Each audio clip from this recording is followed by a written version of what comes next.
नमस्कार, आप देख रहे हैं भारत टीवी 20 न्यूज। मैं हूं आपके साथ पंकज सिंह। अभी जो 17-18 फरवरी 2024 को जो पुलिस भर्ती की परीक्षा आयोजित की गई थी उसमें लगातार जो अभ्यर्थी थे वो संघर्ष कर रहे थे और परीक्षा निरस्त करने की मांग बराबर कर रहे थे। लखनऊ जगह जगह इसके लिए मांग की गई और लखनऊ की इको गार्डन में लगातार भारी भीड़ जमा थी। अंततः सारे पहलुओं को जांचा गया, परखा गया और योगी सरकार ने इस परीक्षा को रद्द करने का निर्णय लिया और कहा कि ये पुनः 6 महीने के अंदर ये परीक्षा आयोजित की जाएगी। तो सरकार का बहुत ही अहम फैसला बच्चों के हित में आया और यही कहते हैं कि योगी आदित्यनाथ कभी किसी का नुकसान नहीं करते हैं।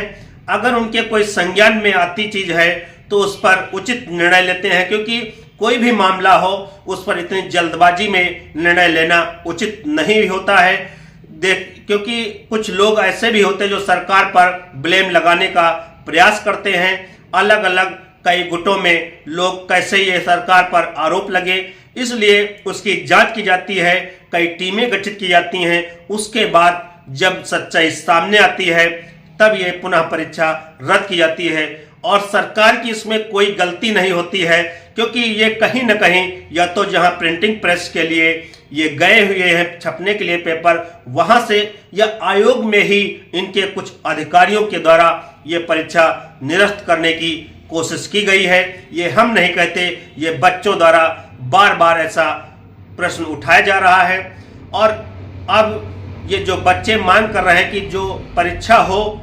बहुत ही पारदर्शिता पूर्वक होनी चाहिए, क्योंकि गरीब तबके के जो बच्चे हैं जो पढ़ाई के लिए अलग अलग शहरों में किसी तरह पढ़े हुए हैं, उनके माँ बाप या माता पिता कैसे उनकी परीक्षा उनको पढ़ा रहे हैं, इसको देखते हुए, क्योंकि एक परिवार की सारी आशाएं उस बच्चे पर लगी हुई हैं, उस बच्चे की भी आशा लगी हुई है कि हम कैसे अपने परिवार को जो हमारे पर इतना विश्वास करके आज घर से अनेक शहरों में हमको भेज रहे हैं पढ़ने के लिए, पैसा लगा रहे हैं, हमको समय दे रहे हैं, तो हम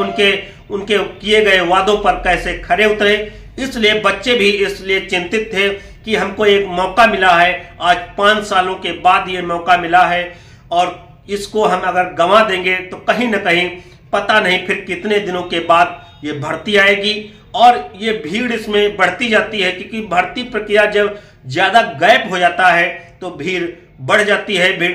जो भर्ती प्रक्रिया है उसमें जब ज्यादा गैप हो जाता है तो भीड़ का बढ़ना ये तो स्वाभाविक है, क्योंकि अगर ये परीक्षा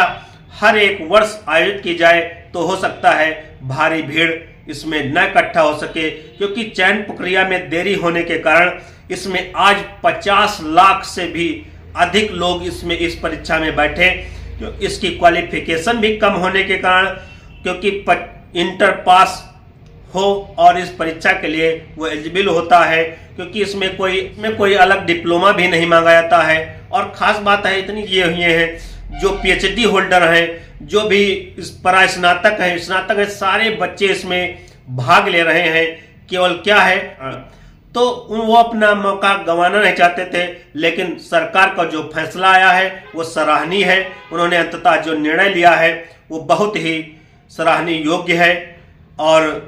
अंततः परीक्षा निरस्त हुई, बच्चों के पक्ष में निर्णय आया। लेकिन अब बात ये आ रही है कि ARO की भी परीक्षा जो आज बच्चे लोक सेवा आयोग के गेट पर धरना दे रहे हैं उनको भी संज्ञान लिया जाए, उनका उचित निर्णय किया जाए, क्योंकि लगातार सभी बच्चे यही मांग कर रहे हैं कि ये परीक्षा रद्द की जाए। परीक्षा लीक हुई है तो सरकार से भी मेरा भी यही निवेदन है कि इन बच्चों के भविष्य को ध्यान में रखते हुए इनके भविष्य को देखते हुए और इस टीम को गठित करके पुनः जांच कराई जाए और जांच करा करके तुरंत ही निर्णय लिया जाए, क्योंकि बच्चे कब तक ये प्रोटेस्ट करते रहेंगे और कब अपनी पढ़ाई करेंगे। इसलिए इनका उचित निर्णय ARO परीक्षा पर भी दिया जाए, जिससे वो भी अपने आप को एक उचित माहौल में पढ़ाई कर सके। क्योंकि अगर बच्चा कोई मेहनत करता है तो दिक्कत हो जाती है उसके लिए, जब उसका कहीं ना कहीं अधिकारों की हनन होती है, वो स्वतंत्र रूप से परीक्षा नहीं दे पाता है। ऐसे तो ये होता है जो पैसे वाला धनाढ्य वर्ग है वही हर नौकरी में राज करेगा और इन बच्चों को कहीं ना कहीं पढ़ाई लिखाई की जो काबिलियत है उनको दिखाने का भी अवसर नहीं मिलेगा और न ही अपनी रोजी रोटी के लिए एक नौकरी पाने का अवसर मिल पाएगा। इसलिए ऐसा किया जाए कि पारदर्शिता परीक्षा की जाए, जितना हो सके जो भी इनके अधिकारी कर्मचारी हैं वहां भी सुरक्षा कैमरे और सुरक्षा की टीमें गठित की जाएं। जहां पर्चा छपता है, जहां पर लोग इकट्ठा, आयोग में भी